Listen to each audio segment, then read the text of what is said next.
Pessoal, bom dia pessoal, tudo bem? Anselmo Heidrich de novo com vocês. Hoje eu vou falar do meu livro que eu sou coautor, né? Não culpo o capitalismo, né? Fernando Rafael Ferro de Lima, né? Anselmo Heidrich e Luiz Lopes Diniz Filho, né? O livro Não Culpo o Capitalismo, como o próprio nome diz, é uma defesa do sistema econômico, como se ele precisasse, né? Na verdade é uma crítica aos críticos do capitalismo, principalmente na nossa área, que é a geografia humana, né? A geografia que se subdivide em temas como geopolítica, que é o meu preferido, geografia agrária, urbana, geografia dos transportes, geografia econômica, que abrange tudo isso, quase, menos a geopolítica, né? E outros temas correlatos. Bom, é o seguinte, quem somos nós? Eu, como vocês sabem, sou professor de geografia há mais de 25 anos, né? Me formei na URGS, Universidade Federal do Rio Grande do Sul. Depois eu fiz mestrado em geografia humana na USP, na Universidade de São Paulo. O Luiz Lopes Diniz Filho, ele é professor da Universidade Federal do Paraná e também estudou na USP, fez mestrado, graduação, mestrado, doutorado lá. E o Fernando Rafael Ferro de Lima, ele fez Federal do Paraná e também fez um mestrado e doutorado na Federal do Paraná, né? Bom, nós somos professores de geografia, geógrafos, que em determinado momento das nossas vidas profissionais, a gente passou a fazer uma crítica a uma onda crítica da geografia que tentava, entre aspas, maximizar tudo, né? Ou seja, tornar toda a geografia humana uma espécie de apêndice do pensamento marxista, né? Uma versão territorializada, uma versão que tentava tornar as explicações, as principais explicações dos problemas geográficos, dos problemas envolvendo a relação entre sociedade e seu espaço, seu entorno, ou espaço no qual vive, ou a natureza da qual usufrui e explora, simplesmente um drama de conflito de classes, né? Com as principais teorias do marxismo, como teoria da exploração, utilizadas como ferramental metodológico para explicar isso daí, certo? Então, na verdade, esse tipo de pensamento é um pensamento simplista, é um pensamento para lá de reducionista, e na verdade, em suma, ele é um pensamento errado, né? Porque o próprio marxismo é uma série de erros, formando uma grande teoria, uma filosofia da história que se subdivide em várias subteorias que são totalmente equivocadas, seja na economia, seja na filosofia, seja na sociologia e tudo mais, né? Bom, é o seguinte, só que o nosso encontro, já que nós estamos falando do livro, dos autores, menos do marxismo hoje, ele não foi um encontro via academia, né? Ele foi um encontro via internet. Por isso que a maior produção de conhecimento efetivo está na internet. Claro que a internet tem muito lixo, muita fake news, muita fake old, muitas visões incorretas, só que é ali também que tu pode explorar e encontrar pérolas, né? Diamantes em termos de conhecimento. Bom, nos anos 2000, né, surgiram vários blogs, né? O Fernando Rafael, ele fez o seu blog chamado Democracia e Liberdade, em que ele discutia alguns temas de modo mais conciso, que não caracterizaria um artigo acadêmico, mesmo porque no artigo acadêmico não teria a repercussão que os seus artigos no seu blog teriam, né? O Diniz, ele fez o seu um pouco mais tarde, né? O chamado Tomatadas, que ele é bem mais direcionado às besteiras que são reproduzidas na academia, principalmente na geografia humana de corte marxista, esquerdista, etc. e tal, né? Vamos ver que não são só besteiras marxistas, mas existem besteiras readaptadas com um discurso novo, pós-moderno, né? Que procura tratar de outros temas que Marx não tratou, mais atuais, como a questão das minorias, etc. e tal. Aí vocês já viram o que os espera, né? E o meu principal blog hoje, né, na verdade tem mais de um, se chama Interceptor, né? Ele é de 2004, portanto não confundir com um site jornalístico do jornalista Glenn Greenwald, que é de 2013, se não me engano, né? O meu é de 9 anos antes, tá? Então não tem essa de plágio, imitação, se alguém deve pagar direitos autorais, é ele a mim. Brincadeira, né? Mas, só para deixar bem claro isso, né? Interceptor, o nome do meu blog, é uma homenagem a uma nave espacial de uma série de ficção científica que eu via quando era pequeno e eu era um grande fã, né? Adorava aquilo lá. né? Bom, mas enfim, deixa pra lá. Bom, o que é o nosso principal alvo? Né? O nosso principal alvo neste livro aqui, né? Correto? Se chama... Opa, isso, centralizar aqui. Geocrítica ou geografia crítica, né? A geocrítica, ela surge nos anos 60 nos Estados Unidos da América, né? Os Estados Unidos da América é um país de ideias, tem ideias excelentes, maravilhosas, mas como é um país muito profícuo na produção de novos pensamentos, também veio muita porcaria de lá. E uma das grandes porcarias veio na época da contracultura. Antes de mais nada, deixa eu falar. Eu sou fã da contracultura americana dos anos 60, apesar de todos os erros e inconsistências dela, né? Eu acho que foi uma renovação do pensamento, teve muita coisa boa que surgiu, mas também veio muita porcaria. E uma delas foi a absorção de ideias revolucionárias marxistas herdadas do século XIX, reproduzidas em grandes fracassos históricos nos regimes comunistas dos anos 80, né? Adaptadas, mesmo que alguns marxistas dizem não foi bem isso que Marx quis dizer, não importa, foi isso o experimento que teve, e é a partir dele que a gente se baseia para fazer a nossa crítica, correto? Então, a geografia crítica, na verdade, ela foi uma adaptação do pensamento marxista aos problemas enfrentados pela geografia humana, principalmente no âmbito urbano, né? Também no âmbito rural, principalmente em países latino-americanos, onde a classe do campesinato, dos trabalhadores rurais, caracterizava um tipo de conflito de classe, onde a teoria marxista ela se encaixava perfeitamente. Vejo que no meio urbano a teoria marxista ela não é tão clara assim, né? Justamente porque a ideia de união de classe proletária ou explorada, como queira chamar, contra uma classe burguesa, opressora, ela não é clara. Mesmo porque no contexto marxista era totalmente diferente. Né? O jeito pega um operário qualificado de uma grande montadora de automóveis ou de alguma empresa multinacional, ele ganha muito mais do que eram as classes recebe um salário muito maior do que eram as classes médias na época de Karl Marx, como por exemplo os professores. Né? Então, quer dizer, a teoria marxista para a grande maioria da humanidade que se concentra nas zonas urbanas, ela é totalmente anacrônica, ela não serve para absolutamente nada, né? Bom, e essas utopias de esquerda, né, elas continuam se reproduzindo através de nomes cujos livros são vistos como dogmas inquestionáveis, né? Acho que é do conhecimento da maioria que o famoso As Veias Abertas da América Latina, de Eduardo Galeano, né, que ele procura explicar uma espécie de sangria, de uma exploração de recursos da América Latina através de empresas multinacionais que compactuam, de governos de direita, né, principalmente ditaduras militares, que compactuam com multinacionais, principalmente americanas, para explorar os recursos naturais latino-americanos. Né? Isso aí é uma simplificação brutal da realidade. Muitas vezes essas empresas não conseguiram fazer as explorações e o desenvolvimento econômico que desejavam, tamanha foi a corrupção desses governos, né?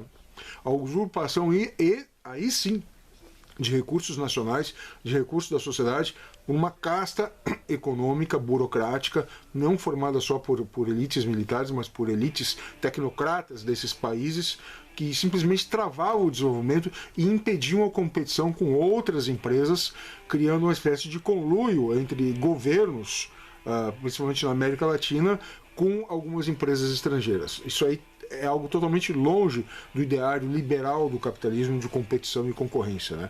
Portanto, quando os marxistas eles fazem uma crítica a esse modelo, eles não estão fazendo uma crítica ao capitalismo de fato, né? Mas uma espécie de capitalismo de Estado, onde as elites normalmente são populistas. O que quer dizer isso? Elas concentram tamanho poder e distribuem pequenas benesses diluídas ao longo da sociedade, fazendo parecer com que eles fossem grandes benfeitores da humanidade, né? Acho que o Perón, na Argentina é um grande exemplo disso, Getúlio Vargas na América do Sul, né? E depois também alguns governos militares que se sucederam. Mais recentemente, o caso de Hugo Chávez, que está longe de ser um governo de direita, é um governo de esquerda, mas para mostrar que esses extremismos políticos, sejam eles de ideologia, de narrativas esquerdistas, como de Hugo Chávez, etc., ou sejam de partidos que ficaram décadas no poder, como o PRI, o Partido Revolucionário Institucional no México, sejam eles de governos militares que ocorreram na América Latina, eles acabam tendo muito mais semelhanças do que diferenças entre si na organização e na execução de suas políticas econômicas. Né?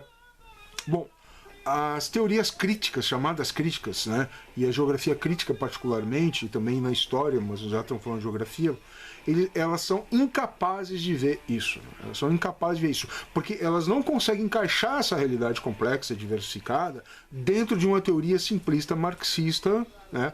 Na verdade, nem Marx era tão simplista assim, mas a reprodução de suas ideias depois e a vulgarização marxista torna tudo um modelinho, né, de ricos contra pobres, de exploradores contra explorados, de burgueses contra proletários, termos totalmente fora de moda, né, que não explicam, só dificultam mais o entendimento da realidade. Né?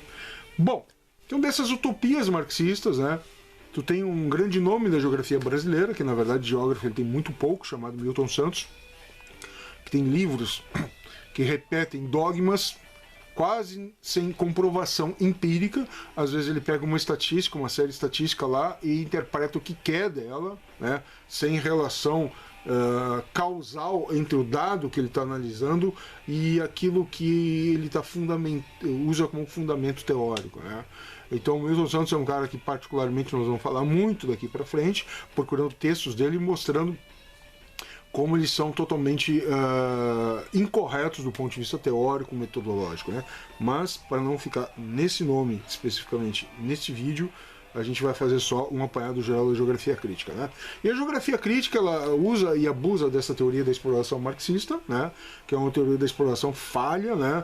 Que tem uma visão colonial de que, por exemplo, os países ricos nos enviam bens manufaturados mais caros e compram as nossas matérias-primas mais baratas, e isso acaba representando um fluxo de capital contínuo dos países pobres para os países ricos. Bom, nesse modelinho simplista eles esquecem de dizer, né, até segundo a própria teoria marxista, né, que existe um valor imbuído na produção de bens manufaturados que é muito mais intenso do que na mera exploração de matérias-primas. Né? Por quê? Porque existe mais horas de trabalho, existe mais tecnologia e, portanto, o bem acaba se tornando mais caro. Bom, mas a teoria do valor ela também não explica os preços. Né? Na verdade, a coisa é mais simples ainda. Né? Porque, na verdade, o que acontece? Tem uma grande oferta de bens manufaturados no mundo. Né? O Brasil tem, se não me engano, a maior reserva de hematita, que é uma substância que contém ferro no mundo. Se não é a maior reserva, é a segunda, está por ali. E há décadas que o preço da tonelada, não é do quilo, da tonelada do ferro, oscila em torno de $20. Tu pode colocar o preço em $50, ninguém vai comprar da África do Sul, vai comprar da Austrália, porque esses países também têm abundância desse mineral, entendeu? Então não adianta tu chiar, não adianta tu estrelar. Tem que pegar esse ferro e transformar em aço. Tu tem que usar ele em bens manufaturados mais sofisticados, que daí sim tu vai conseguir auferir maior rentabilidade através dessa transformação, ao invés de exportar matéria-prima bruta, entendeu? Então esse tipo de mentalidade que requer um entendimento até mais simples de como funciona o capitalismo, né, não encaixa dentro da teoria do marxismo. Né? E a teoria do marxismo ela precisa da ideia de exploração, da ideia de usurpação, para sustentar toda a sua filosofia da história. Né?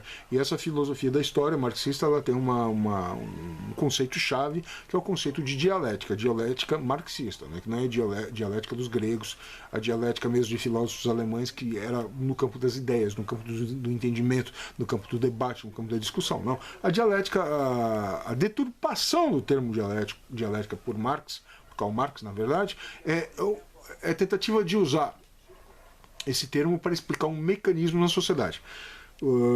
Usando uma figura, uma imagem para tentar simplificar isso, imaginem um ovo com uma gema dentro. Né? Então o ovo seria estrutura social e a gema seria o conflito de classe, que vai evoluir até que nasça dali uma coisa nova, um ser vivo, que seria um novo sistema econômico que rompe com aquela estrutura social opressora é boa, né?